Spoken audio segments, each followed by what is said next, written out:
Welcome students to Galgotias University. I am Dr. Tasha Singh giving you a lecture on communication models. Let us first have a quick recap of our previous lessons. Well, in the previous lecture, I taught you about types of barriers to effective communication. I hope you have revised them well. Well, if not, then quickly do that. These are the types of barriers of effective communication: linguistic barrier, psychological barrier, emotional barrier, physical barrier, cultural barrier, organizational barrier, attitude barrier, perception barrier, physiological barrier, technological barrier, and socio-religious barrier. The topic that I am going to cover in this particular lecture series is models of communication. So we are going to study about Aristotle model of communication, Harold D. Laswell's model of communication, Shannon and Weaver model of communication, Charles Osgood model of communication, Schramm's model communication, and Sadharikaran model of communication. So let us understand models of communication with the help of this interesting video. See students, when you talk about models of communication, I have just given you so many names, but you will surprised to see that there are only 3 models reflecting in this video. Well, the 3 are linear model, interactive model, and transnational model. Now when you talk about what are these 3 models, so first we will have to first understand what is communication. Let us quickly revise. Communication is a process in which you are sending and receiving messages to create shared meaning, right? Now, the linear model of communication. Linear means in a horizontal kind of line. Supposingly, I am a sender, I am sending a message to my receiver. So I am trying to encode the message, and then the receiver is there before me where I am delivering the message. So it could be with the help of any channel, mobile, phone, laptop. Then it is the receiver who has to decide that how he is going to decode it, right? And then on the basis of his understanding, he will be decoding the message. So actually there could be a high possibility that the message is not decoded properly, right? Because there might be some other barriers which we studied in our previous lessons. So therefore we moved on that there is some gap in linear models of communication, and so the scholars invented the next model, which is the interactive model of communication. Now as the name suggests, interactive, here also there is a source which is sending a message to the receiver through various channels. Okay, the receiver is receiving the message, and here we are getting instant feedback. Okay, because we are getting instant feedback, that is, quickly the receiver is replying back, therefore it is called as interactive, because the communication is complete, because the response has come. So this is interactive, and we can also correct, like in the class we can just quickly correct, no students, you have got getting it wrong. So this is interactive model of communication because we are getting instant feedback from the receiver. Now the scholars were happy that yes, we have done a good job, we have found interactive model of communication. But still, something is missing, something else should have been there. And thus the third form, that is the transactional model of communication, came into being. Now what is transactional? Transactional is actually the transfer of responsibility. That is, if I am the sender, it is not fixed that I will only remain as the sender every time. Even the receiver can take the role of a sender. So it is transnational, because transactional, because you are trying to change the roles. Once I am the sender, second time you can be the sender. So it is transactional model. Transact, you transact from one role to another role. I can quickly become a receiver and you can become the sender. So you understood the 3 forms of the models: linear, interactive, and transactional model of communication. So basically these 6 types of models which are there before you are either a form of linear model of communication or interactive model of communication or transactional model of communication. So it is your responsibility and a task that you will have to identify that out of these 6 which falls in a particular category of the 3 broad classification of models which I have just discussed. So now we have to understand the 3 major elements which were given by Aristotle. Actually, Aristotle was a scientist, was a scholar who has developed a model of communication in 300 BC. Basically, Aristotle is also known for his concept of ethos, pathos and logos. Now, what is ethos? Ethos is something which is on the emotional grounds. Pathos is something which is on the ground of reinforcement because of the credentials of the person, and logos is basically logical reasoning behind a particular phenomena. So actually Aristotle has proposed these 3 things, that he says that if you want to convey a message to somebody, you can use either of the 3 approaches, either ethos, pathos or logos, right? And keeping this concept, he further continued in developing a triangular model of communication which has got only 3 major elements. One is the speaker, then you have the speech and you have the audience. So the message is actually coded as speech by Aristotle. So you had only 3, the speaker, the speech and the audience, right students? So this is Aristotle model, which is the first model of communication. So do remember this point. Now, there are certain criticisms with this model. It is said that there is no concept of feedback which is given in the Aristotle model, and it is only one way from the speaker to the audience. It is not two-way, and there is no concept of communication failure like noise. The barriers are not shown into it, and this model can only be used in public speaking because there is a speaker who is giving a speech and the audience are listening. So it's a monologue rather than a dialogue. So these are the criticisms of the Aristotle model.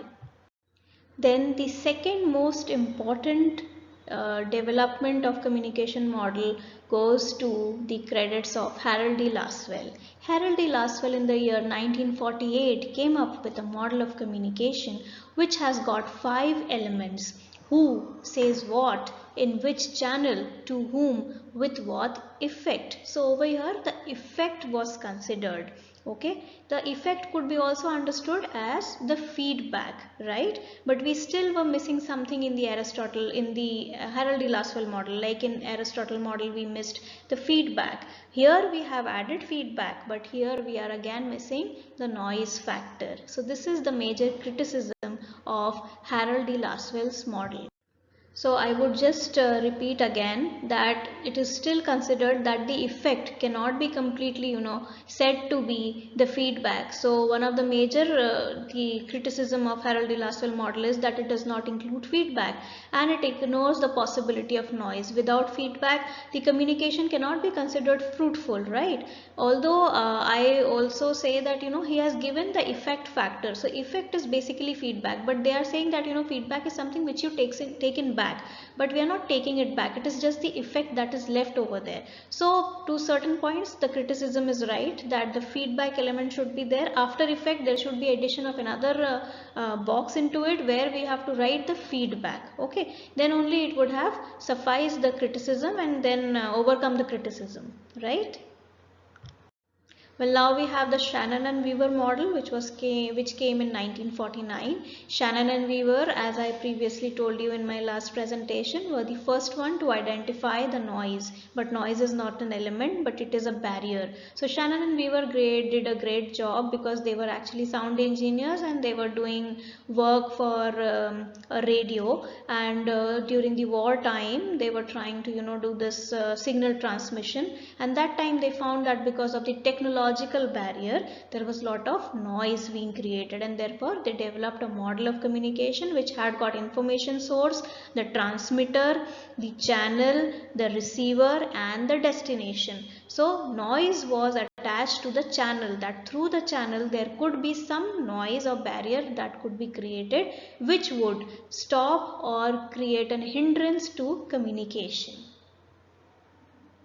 After that, we have got Charles Osgood's model of communication. You could see that all the models that have been so far coming before you are linear in nature, but Charles is the one who has given a circular model of communication, and you can see that he has got the message at both the side, and at one side you have the interpreter, the other side also you have the interpreter, but one side is the sender who is encoding the message, the other side is the receiver who is decoding the message.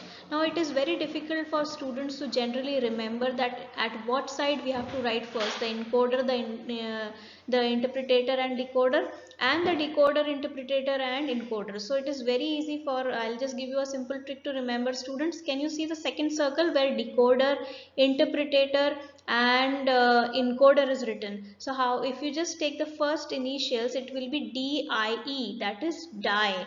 So die has to be written on the right hand side, right?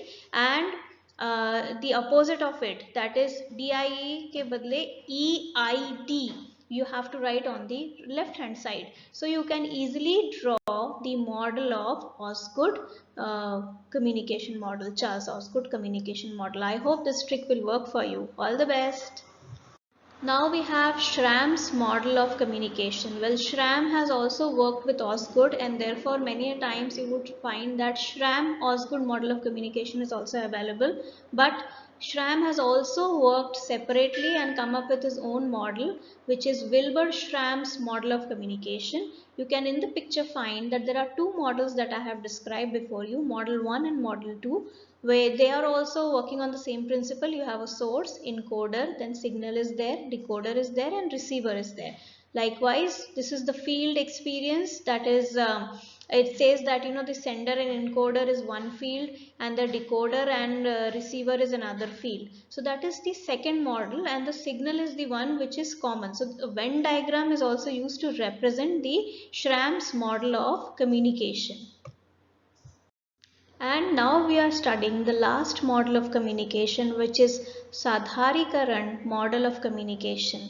As the name suggests, Sadharikaran model of communication has come from an Indian scholar. So it's a proud moment for all of us that yes, even Indian scholars are being recognized at world level.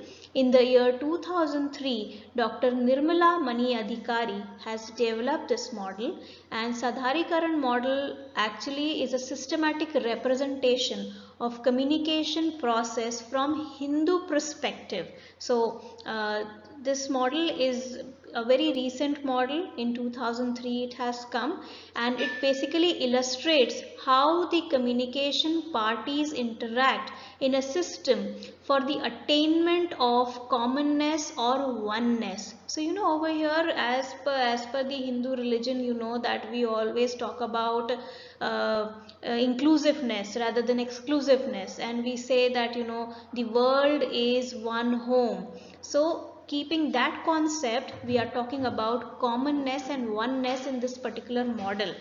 The Sahridayata and the Sahridayas are the core concepts upon which the meaning of Sadharikaran resides. Okay, the sender and the receiver attained Sahridayata or becomes a Sahridayas only when they accomplish the process of Sadharikaran. Sadharikaran is simplicity. Once you bring simplicity in yourself, then when you communicate something to a receiver, then even he becomes simple and he accepts it with wholeheartedness. So he accepts it with Sahridayata. Therefore he is called as Sahridayata. So, and the one who is giving it with wholeheartedness is Sahridayas. So this is the concept of Sadharikaran. Thus Sadharikaran is the attainment of Sahridayata by communication process. That is, if you communicate with affection, with courtesy with someone, you develop a commonness, you develop a oneness, and there is a Sahridayata and Sadharikaran in both of you, so that you can further multiply that knowledge and deep dive into the ocean of knowledge which gives you eternal happiness. Okay, so Sadharikaran is rooted with the Natya Shastra of Bharat. You know that Natya Shastra talks about what? The dance study, that is the Shastra of dance. So it is associated with, it is rooted with the Natya Shastra of Bharat. And scholars widely believe that Bharatnatyam is introduced with the concept of Sadharikaran. He is credited for the use of the term in his commentary on Natya Shastra to explain the concept of rasa.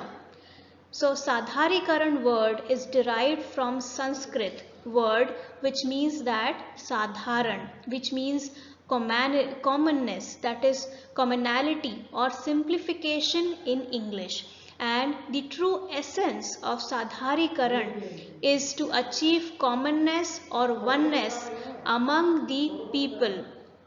Sadharikaran model is the first ever model of communication in diagrammatic form proposed from the east. All the models have come from the west. So this is the first model that has been proposed from the east. And Sadharikaran model comprises of the following elements, which is Sahridayatas, that is the preksha or the senders, and we have bhava, that is the moods or the emotions, and we have abhivyanjana, that is the expressions, abhivyakti, we have sandesh, which is the message, we have a sarani, which is the channel, and we have rasvasdana, that is the firstly receiving, decoding and interpreting the message, and finally achieving the rasa, that is the ras, that is the enjoyment of it. Then dosha, which is noise. Then Sandarbh is basically the context with which you are talking to someone. And then pratikriya. Pratikriya is the feedback that is coming to you. Okay, so these are the elements of the Sadharikaran model of communication. I hope you have understood, students. So students, let us have a quick summary of this lecture. See, communication, as I have always keep telling, it's an evolving process, and there is still a scope for developing and refining the present models of communication to make it fit in the present context. And here we have some questions for practice. You have to draw any two models of communication with proper labels. So what you have to do is you have to just see them and shut down your PPTs and books and notebooks and try to memorize them and then draw them. Let's see how well you are able to recall and retain. Then you have to describe the major elements of Sadharikaran models of communication in your own words, which I just explained. And you have to see that, you have to find that which is the model of communication that fits best in the present scenario. So I wish you all the very best. I hope you are enjoying the lectures of mass communication theories, and we look forward to have some more learnings. So keep listening. Happy learning.